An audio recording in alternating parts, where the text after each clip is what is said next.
Selamat pagi anak ibu, apa kabar?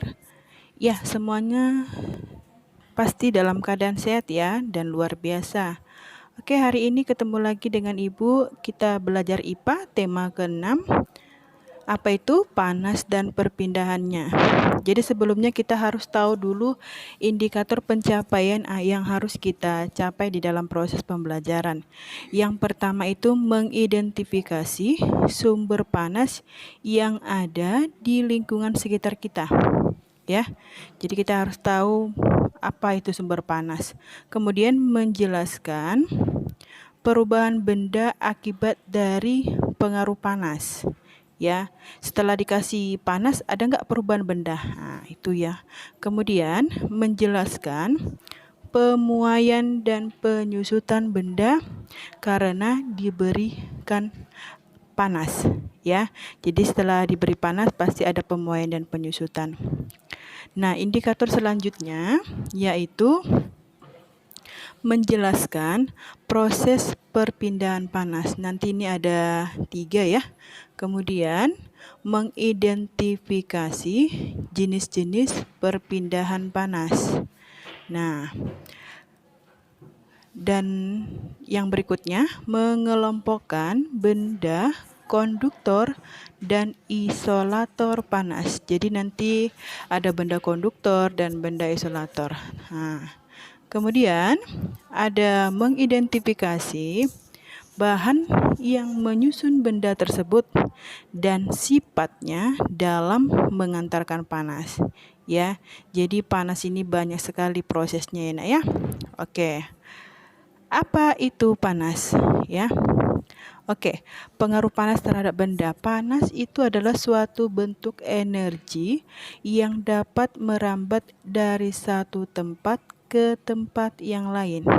Ya, panas adalah suatu bentuk energi.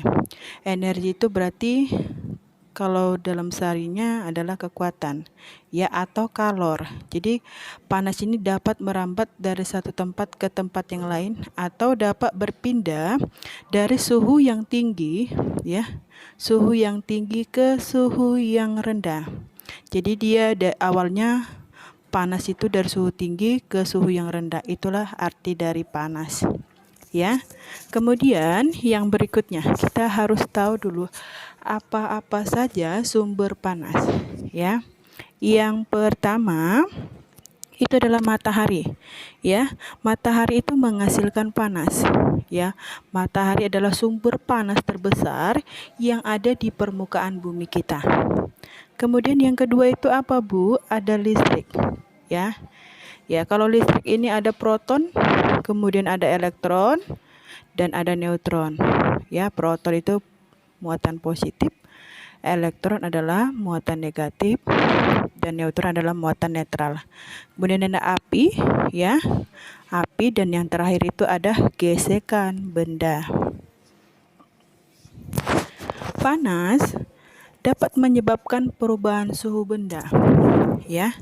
Jadi kalau kita berikan panas maka terjadi perubahan suhu pada benda tersebut. Suhu benda itu akan naik jika diberi panas. Dan jika tidak diberi panas atau turun, maka dia akan melepaskan panas. Ya. Jadi tadi Ibu bilang bahwa panas itu berpindah dari suhu yang tinggi ke suhu yang rendah. Ya. Jadi kalau panas diberikan pada benda, dia akan mengalami perubahan. Ya. Kemudian berikutnya yaitu nanti ada skema perubahan wujud benda karena diberikan panas, ya. Wujud benda kita tahu itu ada 3, ya. Wujud benda padat, kemudian cair, dan gas, ya. Kalau padat itu misalnya es krim, bentuknya kan padat. Kalau yang cair bisa jadi oli atau minyak. Kemudian gas ini banyak, ada hidrogen, oksigen, dan lain sebagainya, ya. Jadi ada perubahan benda, wujud benda karena diberikan panas. Kamu bisa lihat itu ada bagan yang Ibu tunjukkan, Ibu berikan, ya. Padat ke cair itu namanya mencair, ya, dia membutuhkan kalor.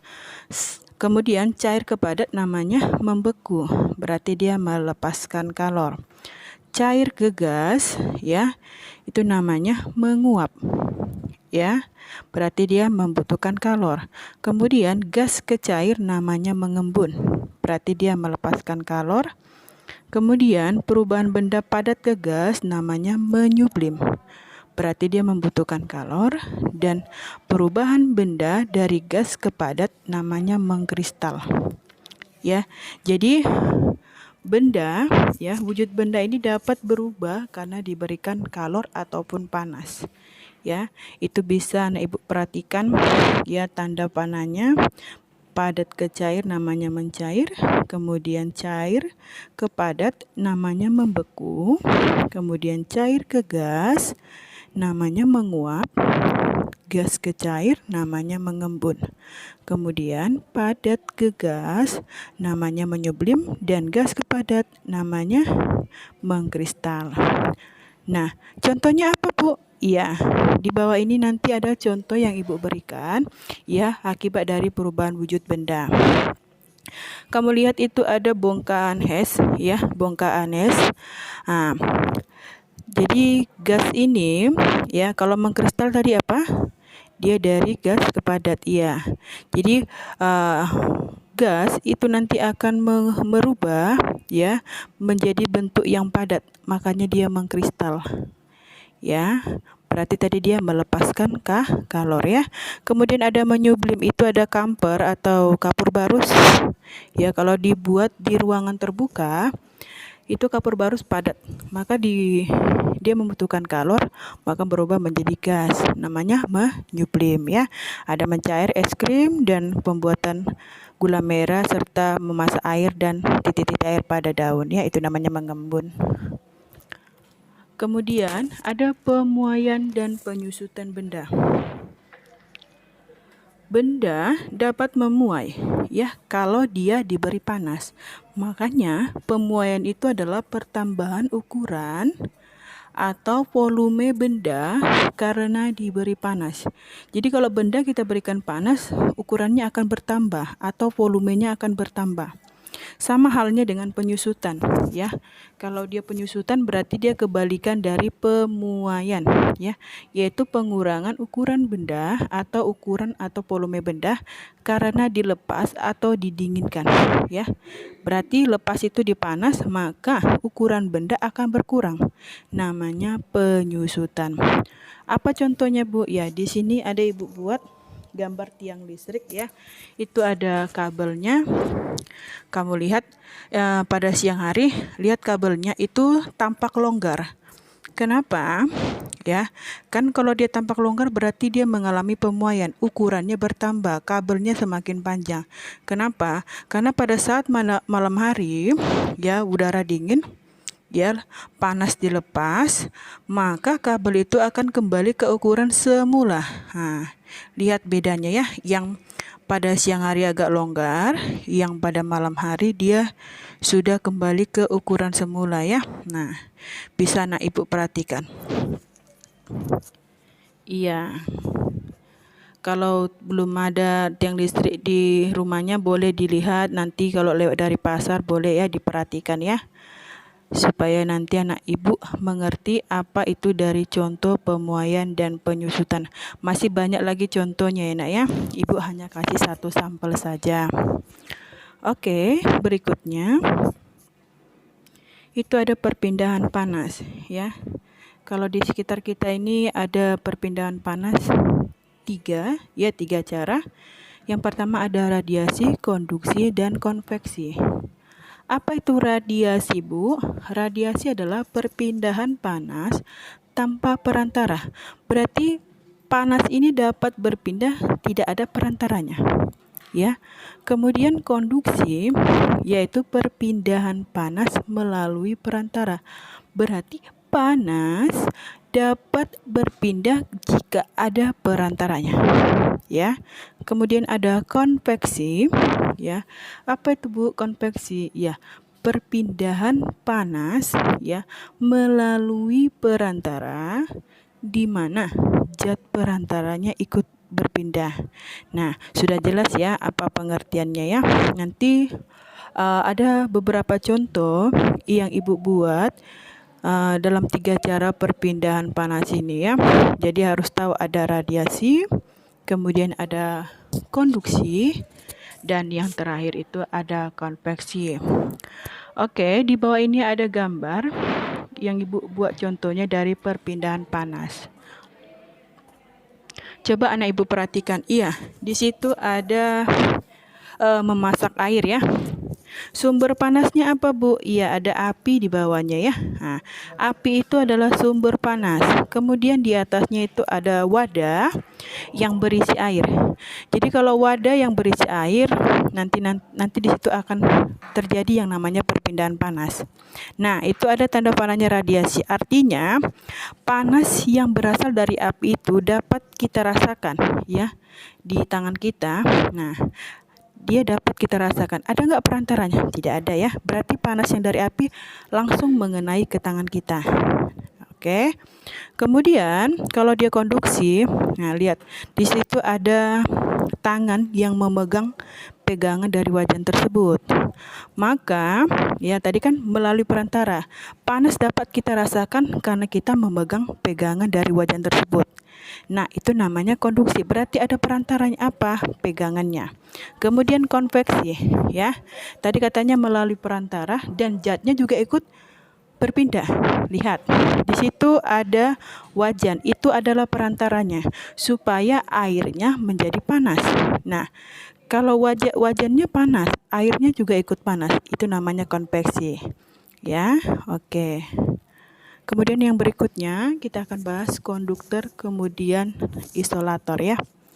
Apa itu Bu konduktor dan apa itu isolator ya? Konduktor berasal dari kata konduksi, artinya dapat mengantarkan panas. Berarti konduktor adalah benda yang dapat mengantarkan panas. Nah, isolator itu apa, Bu? Isolator berarti kebalikan dari kata konduktor, ya. Ya, isolator adalah benda yang tidak dapat mengantarkan panas, ya. Jadi untuk mudah mengingatnya, ingat aja konduktor berarti yang dapat mengantarkan panas. Berarti isolator kebalikannya, tidak dapat mengantarkan panas. Ada beberapa contoh yang Ibu buat di situ, kamu perhatikan. Itu adalah peralatan masak ya di dapur. Kamu nanti bisa temukan di rumah kamu sendiri, kamu cek ya. Ada benda konduktor. Pada umumnya benda konduktor ini terbuat dari bahan yang berasal dari besi ya, kemudian baja dan aluminium. Nah, di situ ada gambar ya peralatan masak itu terbuat dari bahan aluminium.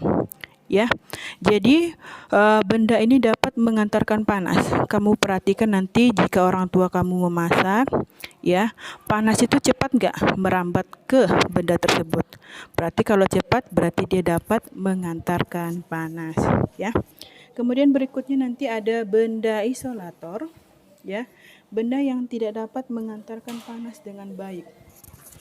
Pada umumnya benda ini terbuat dari bahan-bahan yang seperti bahan plastik, ya, kaca, itu ada contohnya gelas, kemudian ada keramik, ya, kemudian karet, contohnya balon, kemudian ada kayu, ya, ada kain, kemudian ada benang yang jadi wol, kemudian ada gabus, ya, dan yang terakhir itu ada kertas.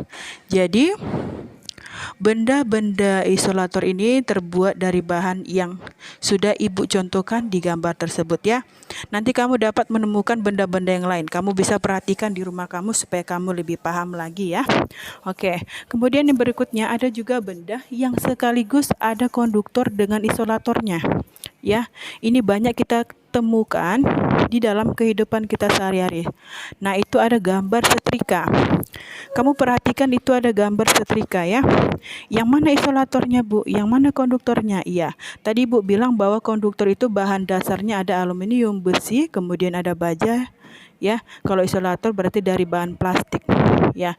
Berarti kalau yang konduktor di bagian bawahnya yang terbuat dari aluminium. Kemudian isolator yang terbuat dari bahan plastik. Nah, itu berarti pegangannya, ya. Sama halnya dengan solder, ya. Nah, konduktor itu ada di bagian pemanasnya dan isolator ada di bagian atasnya, ya, pemegangnya, ya. Sama halnya juga dengan kuali, seperti itu juga. Oke, terima kasih untuk anak ibu semuanya. Jika nantinya anak ibu belum paham atau belum mengerti, boleh dijapri, ya, kepada ibu, boleh juga bertanya. Ibu ucapkan terima kasih. Selamat pagi. Namo Buddhaya.